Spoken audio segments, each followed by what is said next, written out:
I never thought a beige mailbox would land me in a legal nightmare, but here I was, holding a certified letter from the Pine Ridge Homeowners Association, demanding I replace mine within 14 days or face daily fines of $100. My name is Keith Osbourne, and I had purchased my 3-bedroom ranch house in Pine Ridge, Arizona 6 months earlier. The place was perfect. Mountain views, quiet cul-de-sac, friendly neighbors who mostly kept to themselves. When I moved in, I noticed my mailbox was a slightly different shade of beige than the others on the street, maybe a touch more cream-colored, but nobody said anything. Not during the walkthrough, not during closing, not during the first 5 months I lived there. Then I met Deborah.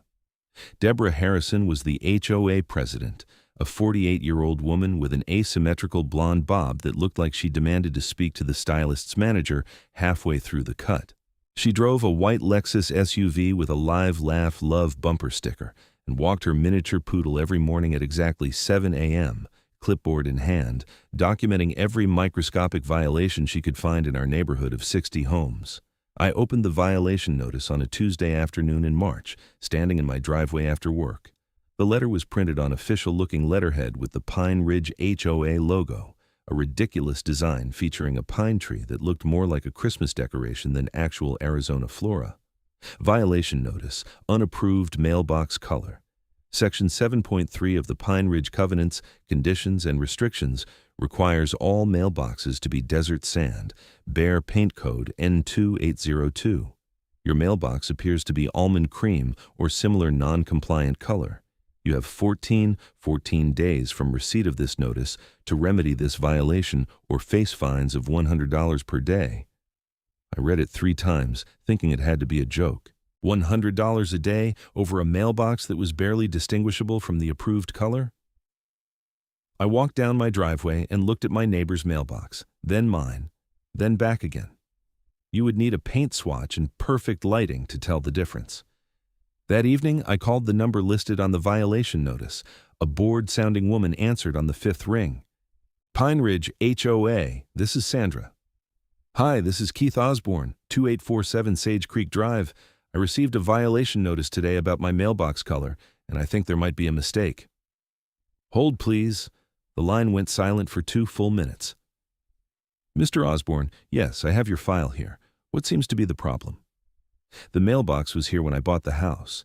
Nobody mentioned it was the wrong color during the sale, and I have been living here for 6 months. Why is this suddenly an issue?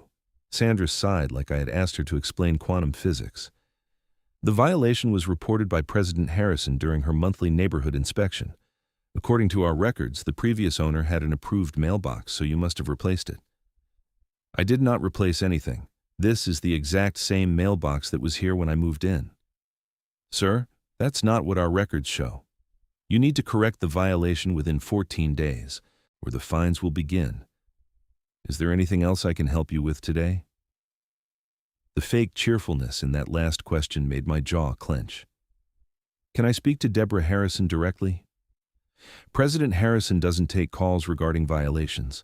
All communication must go through this office. Have a nice day. She hung up before I could respond. I spent the next hour digging through my closing documents, looking for anything about mailbox colors or HOA regulations. I found the standard disclosure that the property was subject to HOA covenants, but nothing specific. My real estate agent, a friendly guy named Tom who had helped me find the place, had assured me the HOA was pretty laid back, nothing to worry about. That night, I drafted a response letter explaining that the mailbox was original to the property and requesting documentation proving the previous owner had a different one. I dropped it in the mail the next morning, certified with return receipt, just like they had sent me. 2 days later, I got another letter.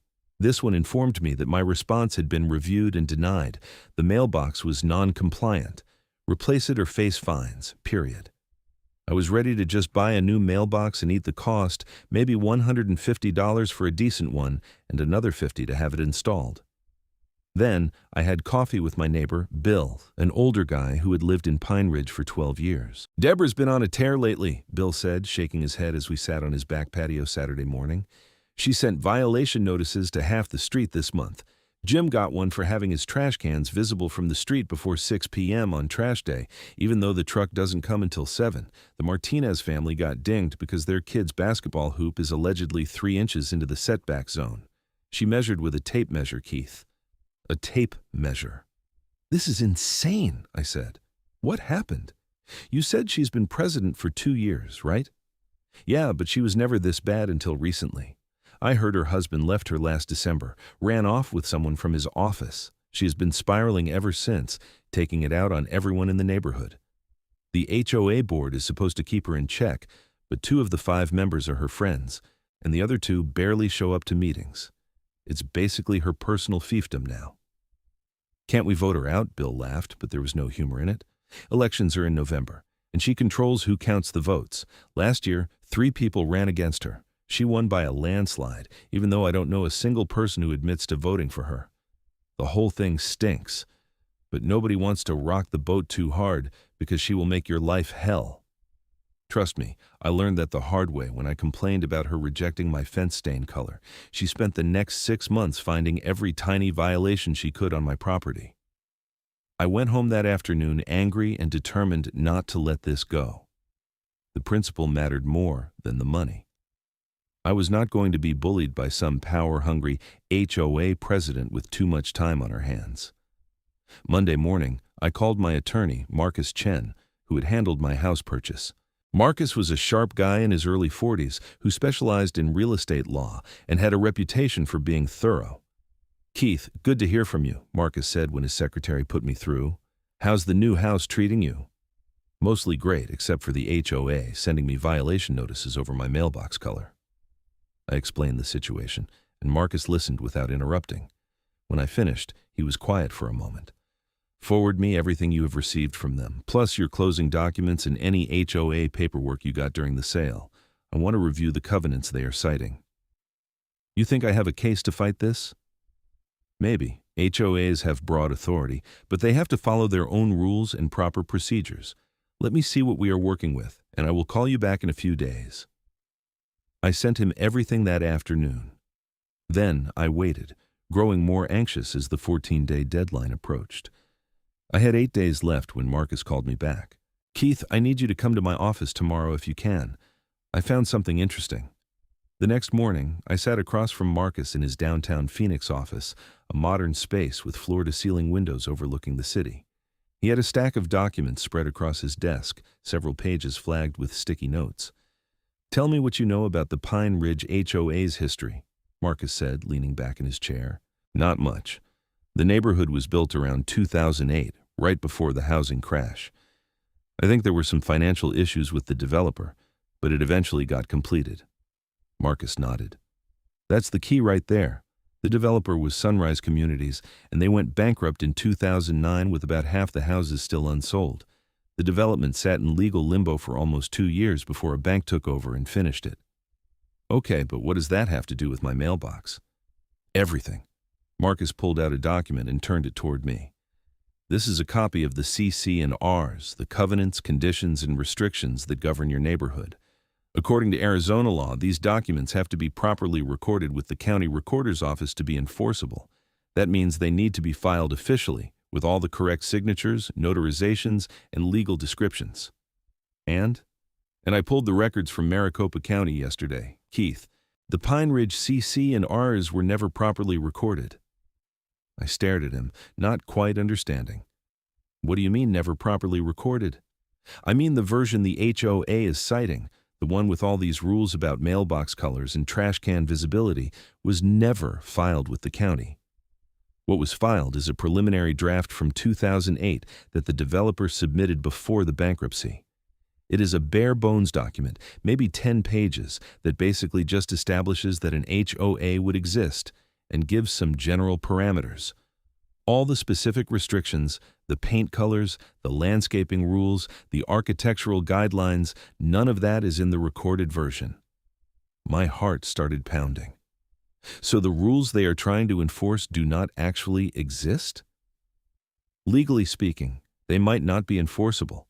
The version they are using, this 40-page monster with ridiculous restrictions, was never properly recorded after the developer went bankrupt.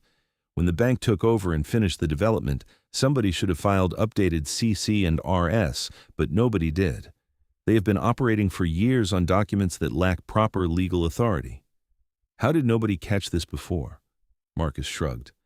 Most people do not think to question HOA authority. They assume if the HOA says something is a rule, it must be legit. And to be fair, in most cases, it is. But when there is a break in the chain of proper recording, especially during bankruptcy and developer transitions, things fall through the cracks. I have seen it a handful of times in my career, but it is rare. So what do we do? First, I am going to send the HOA a letter explaining what I found and demanding they cease all enforcement actions against you. Second, we are going to request a full audit of their legal standing. If they push back, we may need to file a lawsuit seeking a declaratory judgment that their CC and Rs are unenforceable. How much is this going to cost me? I will do the initial letter and communication for a flat fee, $1,500. If we have to go to court, it will be more, but I honestly do not think it will come to that. Once they realize their legal exposure, they will back down. They have been potentially collecting fees and fines based on unenforceable documents for years. That's a problem for them, not for you. I authorized Marcus to proceed, and he drafted a letter that afternoon. It was 6 pages of dense legal analysis, but the core message was clear. The Pine Ridge HOA's CC and Rs were never properly recorded. Their enforcement actions lacked legal authority, and they needed to immediately cease all violations and fines against me or face legal action. Marcus sent the letter via certified mail and email to both the HOA's management company and Deborah Harrison personally. Then we waited. 3 days later, my deadline to fix the mailbox passed. I did nothing. No new mailbox, no paint, nothing. I was curious to see what they would do. 2 days after that, I got another letter from the HOA. This one informed me that because I had failed to correct the violation within the required time frame, I was now being fined $100 per day, effective immediately, and the fine would be placed as a lien on my property if not paid within 30 days. I called Marcus immediately. They are ignoring your letter and threatening to put a lien on my house. Forward me that notice right now, Marcus said, and I could hear the anger in his voice. This just went from an administrative dispute to a serious legal problem for them. That afternoon, Marcus filed a lawsuit in Maricopa County Superior Court. The complaint sought a declaratory judgment that the Pine Ridge HOA's CC and Rs were unenforceable due to improper recording, an injunction preventing them from enforcing any violations or fines against me, and damages for the time and money I had spent dealing with their improper actions. The lawsuit also named Deborah Harrison personally, alleging she had knowledge or should have had knowledge that the CC and Rs were improperly recorded and continued to enforce them anyway. Within 24 hours of being served, I got a phone call from a different attorney, Gregory Walsh, who identified himself as representing the Pine Ridge HOA. Mr. Osbourne, I am hoping we can resolve this matter without protracted litigation, Walsh said. He sounded tired, like he already knew he was on the losing side. I have reviewed the issues raised by your attorney, and I will be honest, there are some procedural questions we need to examine regarding the recording of our governing documents. Procedural questions? I could not keep the sarcasm out of my voice. Your CC and RS were never legally recorded. You've been enforcing rules that have no legal authority. The situation is more nuanced than that, Mr. Osbourne. There has been an HOA operating in Pine Ridge for over 15 years, and homeowners have been paying dues and following the guidelines. There is an argument for implied consent and established practice. That's not how property law works, and you know it. Walsh sighed. Listen, I'm trying to help here. My client wants to resolve this. What would it take for you to dismiss your lawsuit? An admission that your CC and Rs are unenforceable, a full refund of any HOA dues I have paid, and a permanent injunction preventing the HOA from taking any enforcement actions against me based on the unrecorded documents. That's not realistic. If we admit the CC and Rs are unenforceable, every homeowner in Pine Ridge could stop paying dues and ignore all the rules. The neighborhood would descend into chaos.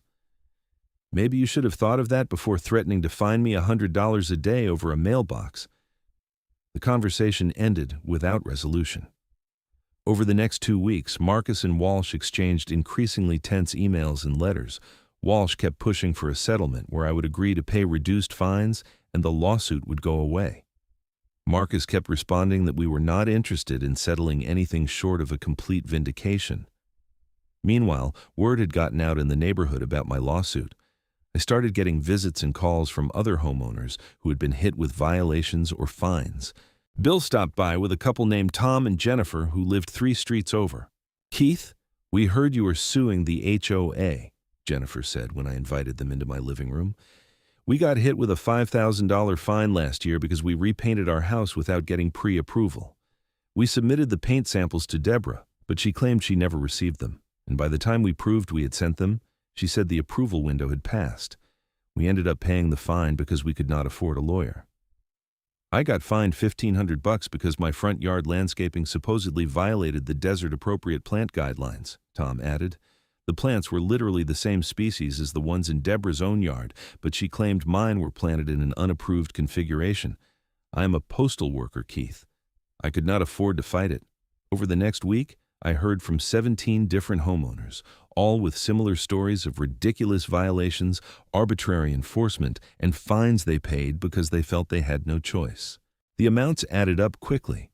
Deborah's reign as HOA president had extracted tens of thousands of dollars from the neighborhood over minor or outright fabricated violations. Marcus suggested we amend the lawsuit to include a class action component representing all affected homeowners. I agreed immediately. The amended complaint was filed in early May, and this time we made sure the local media knew about it. A reporter from the Arizona Republic called me for an interview, and I spent an hour explaining the situation. The article ran 3 days later with the headline, "Phoenix HOA Accused of Enforcing Fake Rules, Collecting Thousands in Bogus Fines." It quoted Marcus extensively about the improper recording of the CC and Rs and included comments from several Pine Ridge homeowners about their experiences with Deborah Harrison. The article also mentioned that we had discovered something else during our investigation. The HOA's financial records showed significant unexplained expenditures that did not match up with any obvious improvements or maintenance in the neighborhood. Over the past 2 years, nearly $40,000 had been spent on various consulting fees and administrative costs with no documentation about what those fees actually covered. That got the attention of more than just homeowners. 2 days after the article ran, I got a call from an investigator with the Arizona Attorney General's Office, Consumer Protection Division. "Mr. Osbourne, my name is Detective Lisa Moreno.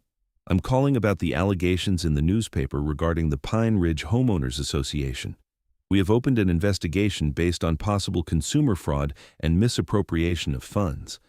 I would like to speak with you and your attorney at your earliest convenience." Marcus and I met with Detective Moreno the following Tuesday. She was a no-nonsense woman in her 50s, with a thick file already assembled on the Pine Ridge HOA. "We have been looking into HOA complaints more aggressively lately," Moreno explained as we sat in a conference room at the Attorney General's office.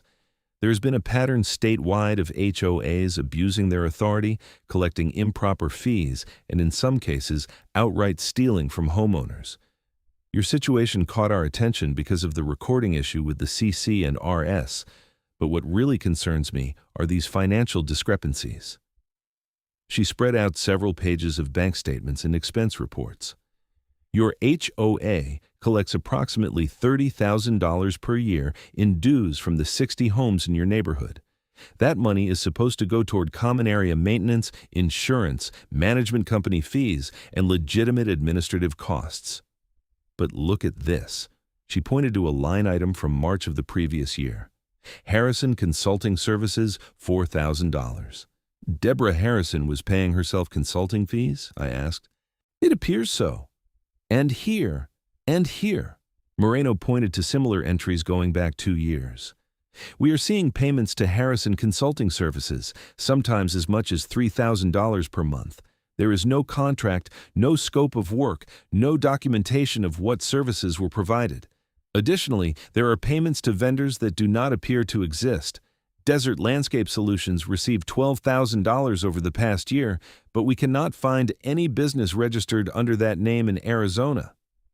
"So she was embezzling," Marcus said. "That's what we are investigating. We have subpoenaed the HOA's complete financial records and bank statements. We are also looking into whether Deborah Harrison filed proper tax returns for this consulting income. If she did not, she is looking at tax fraud on top of embezzlement." The investigation moved fast. Within 2 weeks, Detective Moreno's team had traced the payments to Desert Landscape Solutions to a bank account in Deborah's name. The Harrison Consulting Services payments went to a separate account, also controlled by Deborah. In total, she had diverted nearly $63,000 from the HOA over a 2-year period. On June 2nd, Deborah Harrison was arrested at her home and charged with theft, fraud, and filing false documents. The local news covered her perp walk, hands cuffed behind her back, being led to a police car while neighbors watched from their driveways. I would be lying if I said I did not feel a sense of satisfaction watching the footage that evening. But the legal battle was far from over. Even with Deborah facing criminal charges, the HOA itself was still fighting our lawsuit. The remaining board members had hired a new attorney, Samantha Ford, who was significantly more competent than Gregory Walsh. Ford's strategy was to argue that even if the original CC&Rs were improperly recorded, the HOA had operated continuously for over 15 years with homeowner knowledge and consent. She cited legal doctrines like implied covenant and equitable servitude to argue that the rules had become enforceable through long-standing practice. Marcus countered that property covenants are creatures of statute and must comply with recording requirements. No amount of practice or consent could override the black-letter law that unrecorded covenants are not enforceable against subsequent purchasers. The case went before Judge Patricia Reynolds for a hearing on our motion for summary judgment in July. Both sides submitted extensive briefs, and the courtroom was packed with Pine Ridge homeowners curious about the outcome. Judge Reynolds was a veteran jurist in her early 60s, known for being tough but fair. She listened to both sides present their arguments, occasionally asking pointed questions that made the attorneys scramble. When it was Marcus's turn, he was masterful. He walked the judge through the history of the development, the bankruptcy, the failure to properly record updated CC&Rs, and the statutory requirements under Arizona law. He emphasized that this was not a technicality, but a fundamental failure to establish legal authority. "Your Honor, property rights are sacred under our law," Marcus argued. "The recording system exists precisely to give homeowners notice of what restrictions apply to their property. Mr. Osbourne did a title search before purchasing his home. The recorded CC&Rs were a bare-bones document that said nothing about mailbox colors or the hundreds of other restrictions the HOA has been enforcing. He had no way to know about these requirements because they were never properly recorded. To enforce them against him now would violate due process and basic principles of property law." Samantha Ford tried to argue that the HOA's continuous operation created a reasonable expectation among homeowners, but Judge Reynolds was not buying it. "Counselor, I understand your argument about established practice," the judge said, "but Arizona statute is clear. Covenants must be properly recorded to run with the land. If your client failed to do that, whether through oversight or the chaos of bankruptcy proceedings, that is not Mr. Osbourne's problem. He cannot be bound by restrictions he had no notice of." The judge ruled from the bench, granting our motion for summary judgment. The Pine Ridge HOA's CC&Rs, as they had been enforced for the past 15 years, were declared legally unenforceable. All fines and violations against me were void, and the HOA was ordered to refund any fees collected based on the unrecorded provisions. The courtroom erupted in applause from the homeowners who had attended. Samantha Ford looked shell-shocked, gathering her papers in silence. But Judge Reynolds was not done. "Furthermore," she continued, "I am certifying this as a class action on behalf of all Pine Ridge homeowners who paid fines or fees based on the unenforceable CC&Rs. The HOA will need to provide a full accounting and refund any amounts collected improperly. This court will retain jurisdiction to ensure compliance." Marcus shook my hand as we left the courtroom. That was a complete victory, Keith. The HOA has no grounds to appeal. You just freed your entire neighborhood from illegal HOA tyranny. The news coverage was extensive. The story made regional and even some national news as an example of HOA overreach. I did interviews with several outlets, always emphasizing that homeowners need to know their rights and should not be afraid to challenge HOA actions that seem wrong. The fallout in Pine Ridge was dramatic. The HOA board held an emergency meeting and voted to dissolve the board, entirely pending reorganization. Without enforceable CC&Rs, they had no authority to collect dues or enforce any restrictions. For about 2 months, the neighborhood existed in a strange limbo. There was no HOA, no rules, no dues. A few homeowners immediately painted their houses wild colors or put up elaborate yard decorations they had always wanted. Most people just continued maintaining their properties as they always had because, it turned out, people do not need an HOA threatening them with fines to take care of their homes.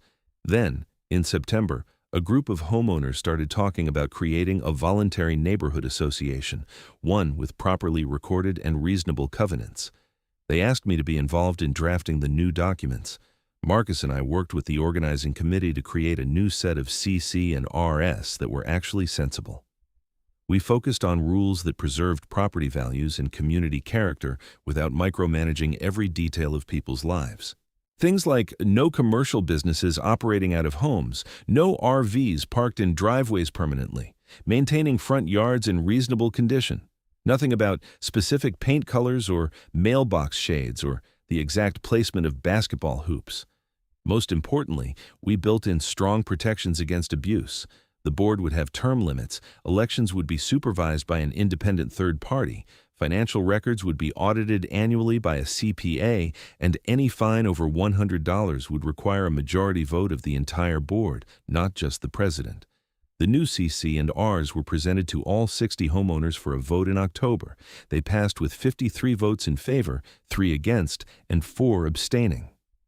Marcus made sure the documents were properly recorded with Maricopa County, complete with all required signatures, notarizations, and legal descriptions. Meanwhile, Deborah Harrison's criminal case moved through the system. Her attorney tried to negotiate a plea deal, but the Attorney General's office was not interested in being lenient. The evidence was overwhelming: bank records, forged invoices, fake vendor payments, unreported income. She had stolen from her neighbors and abused a position of trust. In November, Deborah pleaded guilty to 9 counts of theft and 3 counts of fraud. The judge sentenced her to 5 years in prison with the possibility of parole after 3 and ordered her to pay full restitution of $63,000 to the HOA. I attended the sentencing hearing. Deborah looked diminished, her signature asymmetrical bob grown out into a shapeless mess. When given the chance to speak, she offered a rambling apology that blamed stress from her divorce and made excuses about the consulting fees being legitimate compensation for her time. Judge Martinez, who presided over the criminal case, was not sympathetic. Ms. Harrison, you held a position of trust in your community. Your neighbors elected you to manage their collective resources and enforce rules fairly. Instead, you abused that trust to line your pockets and harass anyone who questioned you. The harm you caused goes beyond the money. You created an atmosphere of fear and resentment in what should have been a peaceful neighborhood. Frankly, you are lucky the prosecution agreed to consolidate the charges, or you would be facing much more time. As the bailiff led Deborah away, she glanced back at the courtroom. For just a moment, our eyes met. I do not know what she saw in my expression, but she looked away quickly. The restitution money was eventually paid through the forced sale of Deborah's house and other assets. The new HOA board distributed it back to homeowners based on the fines they had paid. I received a check for $240, the 6 months of elevated dues I had paid before the lawsuit. Bill got back his $1,500 landscaping fine. Jennifer and Tom received their $5,000. It was not just about the money, though. It was about justice and accountability. By December, Pine Ridge had settled into a new normal. The voluntary HOA was functioning smoothly, managed by a professional management company with clear oversight. The board consisted of 5 neighbors who actually cared about the community, not about petty power trips. My mailbox, still its original almond cream color, remained exactly as it was. Nobody cared. Nobody sent violation notices. Nobody threatened fines. I ran into Bill one Saturday afternoon while we were both out front doing yard work. He walked over with 2 beers from his cooler and handed me one. "You know, Keith, when you first moved in, I thought you were just another quiet guy who would keep his head down like the rest of us," Bill said. "I never expected you to take on Deborah and the whole HOA establishment." "I did not expect it either," I admitted. "I just wanted to live in peace." "Well, because you did not back down, this whole neighborhood is better off. We are free from Deborah's tyranny, we got our money back, and we have an HOA that actually makes sense. You did a good thing." We clinked bottles and stood there in the Arizona evening, watching the sun set behind the mountains. The legal bills had been significant. Marcus's final invoice, even with a discount for the publicity the case brought his firm, was nearly $12,000, but it was worth every penny. I had stood up for myself and accidentally freed an entire neighborhood in the process. There were a few loose ends to tie up. Several of the homeowners who had been most badly victimized by Deborah's fake violations talked about filing a civil lawsuit against her personally for damages beyond just the fines. Marcus advised them it probably was not worth it, since Deborah would be broke after restitution and legal fees, but a couple of them proceeded anyway. That case was still pending as of early the next year. The story also had a broader impact beyond just Pine Ridge. The Arizona legislature introduced a bill requiring all HOAs to verify their CC&Rs were properly recorded and to undergo regular independent audits. The bill cited my case specifically in its findings section. It passed both chambers with bipartisan support and was signed by the governor in March. Marcus told me he had been contacted by homeowners in 3 other Phoenix area neighborhoods with similar questions about whether their HOA covenants were properly recorded. In one case, they found another situation where bankruptcy and developer transitions had created gaps in the recording chain. That HOA was now facing its own legal challenges. For my part, I just wanted to get back to living my life. The media attention had been interesting at first, but it got old quickly. I turned down requests for interviews and speaking engagements. I was not trying to be an HOA reform crusader. I just wanted to be left alone to enjoy my house. One sunny afternoon in January, almost a full year after I received that first violation notice, I was sitting on my back patio with a book when my doorbell rang. I opened the door to find a woman in her 30s holding a clipboard and a camera. My heart sank, thinking it was another reporter who had not gotten the message that I was done giving interviews. "Mr. Osbourne?" she asked with a friendly smile. "That's me. Listen, if you are with the media, I am not doing any more interviews." "Oh, no, nothing like that. My name is Rachel Stevens. I'm a real estate agent, and I have clients who are interested in buying in this neighborhood. I was hoping you could tell me about your experience living here." I relaxed a bit. "Sure, what do you want to know?" "Well, my clients read about the HOA situation and the lawsuit. They are understandably nervous about buying into a neighborhood with that kind of history. Can you tell me what it is like now?" I invited Rachel in and spent 20 minutes explaining the new HOA structure, the reasonable covenants, the professional management, and how the neighborhood had actually come together and improved after the old regime was dismantled. "Honestly," I told her, "Pine Ridge is a great place to live now. The HOA does what it is supposed to do, maintaining common areas and preserving property values without being ridiculous about it.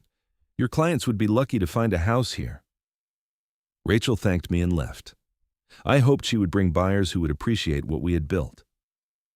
As winter turned to spring, life in Pine Ridge continued peacefully. The neighborhood looked better than ever, not because of strict enforcement of arbitrary rules, but because people took pride in their homes and community. The voluntary HOA organized a spring cleanup day where neighbors came together to refresh the common areas and landscaping. More people showed up for that than had ever attended mandatory HOA meetings under Deborah's rule. Bill hosted a block party in April to celebrate what he called Freedom from Tyranny Day, marking 1 year since Deborah's arrest. Nearly 40 neighbors showed up, bringing food and drinks. Kids played basketball in the street while adults talked and laughed. Someone had made a banner that said, "Pine Ridge, now actually neighborly." Several people thanked me again for fighting the HOA. I tried to deflect the attention, pointing out that Marcus had done the real legal work and Detective Moreno had uncovered the embezzlement. But they insisted I had been the catalyst for positive change. Tom, the postal worker who had been fined over his landscaping, pulled me aside during the party. "Keith, I just want you to know, before you fought back, I was seriously considering selling my house and moving. My wife and I loved this neighborhood, but Deborah made living here miserable. You standing up to her, that made all the difference. We are staying, and we are happy." Hearing things like that made the stress and expense of the lawsuit worthwhile. Marcus stopped by the block party too, though he did not stay long. He was not much for crowds, but he wanted to see the neighborhood he had helped liberate. "You know," Marcus said as we stood off to the side watching people mingle, "in my 20 years practicing law, this might be the most satisfying case I have worked on. Usually, real estate law is dry, technical stuff, boundary disputes, contract negotiations, title issues. But this actually mattered to people's daily lives. We made a real difference." "We definitely did," I agreed. "And you taught me something important. You do not have to just accept it when someone in authority tells you that is how things are. Sometimes they are wrong, and you have the right to challenge them. Just do not make a habit of filing lawsuits," Marcus said with a laugh. "My rates keep going up." As the party wound down that evening, I found myself sitting on my front porch, looking at my slightly wrong-colored mailbox, the mailbox that had started all of this. I thought about painting it the approved desert sand color just to close that chapter symbolically, but then I decided against it. That mailbox was perfect exactly as it was, a reminder that sometimes small acts of resistance against petty tyranny lead to larger victories. The last significant event in the whole saga happened in June. I received a formal letter from the new Pine Ridge HOA board, signed by all 5 members. It was brief and to the point. "Dear Keith, on behalf of the entire Pine Ridge community, we want to thank you for your courage in standing up to illegal and abusive HOA enforcement. Your lawsuit revealed serious problems that had gone unchecked for too long and gave us the opportunity to create a better system. As a token of our appreciation, the board has voted unanimously to grant you a lifetime exemption from HOA dues. While we hope you will continue to participate in neighborhood activities and support our community, you will never be required to pay dues as long as you own your home in Pine Ridge. Thank you for everything you did for all of us." I was genuinely touched. The dues were only $500 per year, so the financial impact was not huge, but the gesture meant a lot. I framed the letter and hung it in my home office, right next to the newspaper article about the lawsuit and a photo from the block party. Looking back on the whole experience, from that first violation notice to the final resolution, I learned several important lessons. First, HOAs can do tremendous good when run properly, maintaining common areas and preserving neighborhood character, but they can also be vehicles for petty tyrants to abuse their neighbors. Second, the law is there to protect homeowners, but you have to be willing to use it. Third, standing up for yourself often ends up helping others who were afraid to fight back. If I could go back and do anything differently, I probably would have questioned the HOA's authority earlier during the initial phone call with Sandra. But then again, if I had not pushed back when I did, we never would have discovered that the CC and RS were improperly recorded. Sometimes the timing works out the way it is supposed to. My relationship with the other Pine Ridge homeowners became much stronger after everything that happened. Before the lawsuit, I barely knew my neighbors beyond casual waves and occasional small talk. Now I had genuine friendships with people like Bill and Tom and Jennifer. We looked out for each other. When Bill had surgery last summer, several of us organized a meal train for his family. When Jennifer's son was selling candy bars for a school fundraiser, half the neighborhood bought some. That sense of community, of actual neighborliness, was something Deborah's authoritarian HOA had actively prevented. When everyone is afraid of being reported for violations, when every interaction with neighbors might result in a fine, people withdraw and isolate. The new system, with its reasonable rules and collaborative spirit, allowed genuine community to flourish. I never heard directly from Deborah after her sentencing. I know from courthouse records that she filed an appeal, arguing that her sentence was excessive, but it was denied. She was currently serving her time at the Arizona State Prison Complex in Perryville, scheduled for her first parole hearing in about 18 months. Sometimes I wondered if she understood the magnitude of what she had done wrong, or if she still saw herself as the victim of ungrateful neighbors who did not appreciate her efforts to maintain the neighborhood. People like Deborah often have a remarkable ability to rationalize their own behavior and externalize blame. But that was not my concern anymore. She was being held accountable by the criminal justice system, the neighborhood had moved on, and I had my peace and quiet. The legal and regulatory changes that resulted from my case had impacts across Arizona. The new HOA accountability law required annual audits and created a state database where homeowners could check whether their HOA's governing documents were properly recorded. Several HOAs discovered their own recording problems and scrambled to fix them before they faced lawsuits.